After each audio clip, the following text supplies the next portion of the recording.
En Uruguay la actividad política comienza a reflejar con mayor intensidad que algunos meses atrás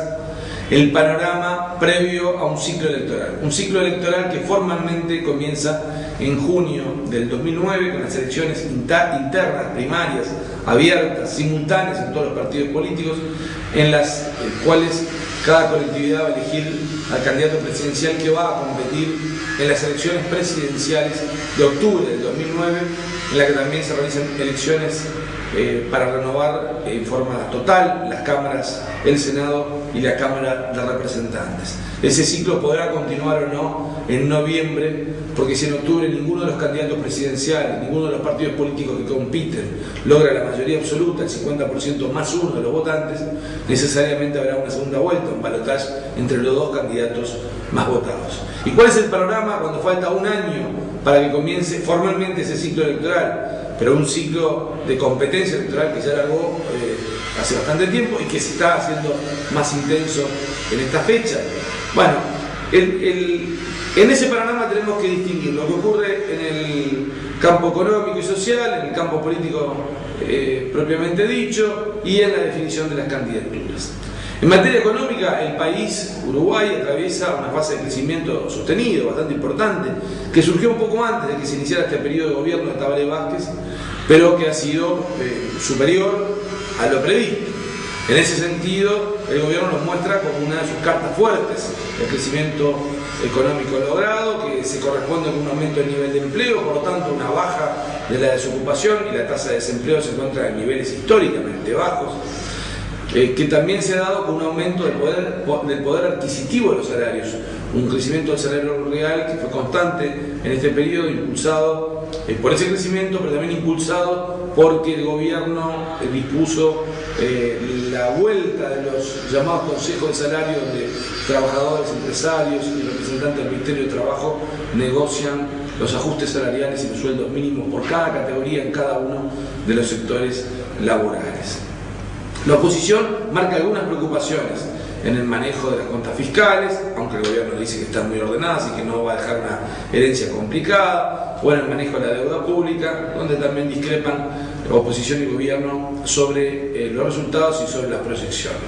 Pero los números desde el punto de vista macro y desde el punto de vista de lo que percibe la gente son buenos. El problema está en la tasa de inflación, que se mantiene por debajo del 10%, el 8,5% la tasa anual móvil, pero con bastante presión por el lado de los rubros de energía y fundamentalmente por los rubros de alimentos, lo que genera preocupación en la población. Y en un periodo de gobierno donde hay una percepción muy buena de la gestión de gobierno por parte de la opinión pública, uno percibe en agosto del año pasado, en agosto del 2007 y en estos últimos meses del 2008, que la gente comienza a castigar un poco la gestión del gobierno al enfrentarse a una presión alcista de algunos de esos precios. Habrá que ver qué sucede en los próximos meses, porque eso va a afectar positivamente o negativamente a la gestión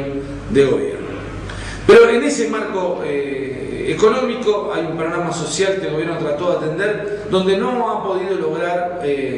la baja que pretendía del nivel de pobreza y de indigencia, pero sí logró reducir los niveles que evidentemente se habían producido en la crisis del año 2012, en medio de una recesión muy larga, una de las más largas de la historia. ¿Qué pasa en el panorama político? ¿Qué es lo que se percibe en la definición de candidaturas? En este invierno del 2008,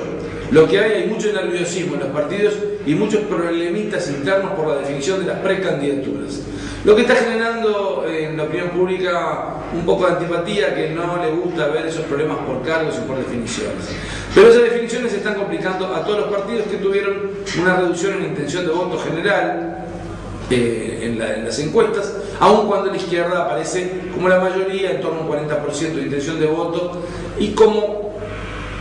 en principio la opción favorita para las próximas elecciones. Pero falta mucho tiempo y el escenario es competitivo, mucho más competitivo de lo que podía parecer al inicio de este periodo de gobierno, en el que la izquierda decía que ya prácticamente tenía asegurada un segundo periodo. Ahora no es tan así. Hay un escenario de competencia interesante e intensa que se va a dar en los próximos meses, en la que aparece la izquierda en primer lugar, la coalición de izquierda Frente Amplio, pero en segundo lugar el Partido Nacional, con una competencia interna muy atractiva, y en segundo puesto, siguiendo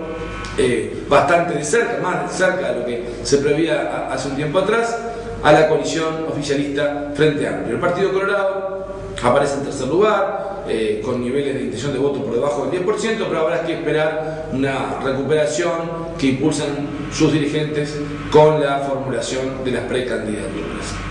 En ese contexto, falta definir todavía las candidaturas presidenciales, y eso va a ser clave para el proceso electoral que comenzará en junio con la definición de primarias. En el Frente Amplio había varios candidatos que parecían entrar en la carrera, pero solo dos son los que pegaron firme en la opinión pública. El ministro de Economía, Danilo Astori, que dentro de algunas semanas dejará esa cartera para volver al Senado y hacer la campaña desde el Senado. El ex ministro de Ganadería, que dejó en marzo ese cargo, José Mujica, líder del movimiento Tupamaro, el sector mayoritario del Frente Amplio, que ahora está en el Senado y que aparece con los niveles de popularidad más altos dentro de la izquierda, pero hay que ver qué ocurre con la intención de voto, hay que ver si se presenta en la elección interna. Él había dicho que no tenía interés, pero ahora su sector lo está impulsando con mucha fuerza y lo ha empezado a considerar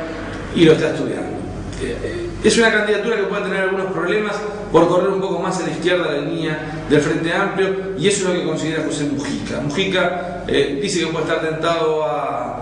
asumir el desafío de ir como candidato presidencial, pero no quiere conducir a la derrota al Frente Amplio si es que su candidatura no prende, como la de Astori, en sectores fuera del Frente Amplio. En el Partido Nacional hay una competencia importante entre el senador Jorge Larrañaga, que es el presidente del Partido Nacional,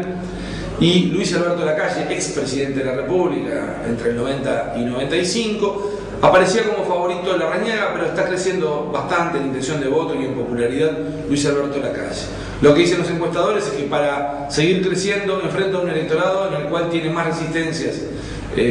Lacalle que Larrañaga, y Larrañaga podría mantenerse como favorito, pero la campaña es larga y hay que ver cómo se producen los movimientos en estos partidos. En el caso del Partido Colorado, el candidato Pedro Bordaberry figura con una intención de voto bastante alta, pero el partido sigue bastante reducido en su capacidad de atracción de votantes, y habrá que ver qué sucede en estos próximos meses. A casi un año de estas elecciones internas, en el Frente Amplio lo importante es ver cómo lo resuelve, si lo resuelve el Congreso o si se va a una competencia abierta entre Astori y Mujica. Entre los frentistas aparece con mayor simpatía Mujica que Astori, pero fuera del Frente Amplio el candidato que aparece con mayor capacidad de captar votos hoy es Astori. Ahí no está definido. Lo que está definido es la intención del presidente Tabaré Vázquez, que dijo que para él la fórmula es Astori-Mujica en ese orden, y prefiere que el candidato sea Astori. La mayoría de los sectores frente amplistas o prefieren a Mujica o prefieren buscar una tercera alternativa, pero esa tercera alternativa no aparece. En el Partido Nacional habrá que ver cómo termina esa competencia entre Lacalle y Larrañaga, pero hoy todo parece reducirse a distintas combinaciones entre Astori y Mujica, Larrañaga y Lacalle como los posibles candidatos, como los probables candidatos que en octubre del 2009 compitan para definir quién va a ser el próximo presidente de los uruguayos. Tabaré Vázquez ha dicho que vuelve a la medicina, que no va a impulsar una reforma constitucional para la reelección, y muchos analistas políticos que trabajan con encuestas de opinión pública manifiestan que si Tabaré Vázquez hubiese buscado una reelección, esta votación presidencial no tenía mucho sentido porque tenía la victoria asegurada. Pero falta mucho tiempo, aún en política, un año es mucho tiempo, falta mucho para la definición interna dentro de los partidos y para ver qué ocurre con el combate a la inflación, que es una de las cosas que a la gente le preocupa en Uruguay y que puede generarse algún problema para la gestión del gobierno en ese sentido. El escenario es muy competitivo y en las próximas semanas tendremos definiciones que muestren cómo se perfila cada candidato para la elección presidencial de Uruguay del 2009.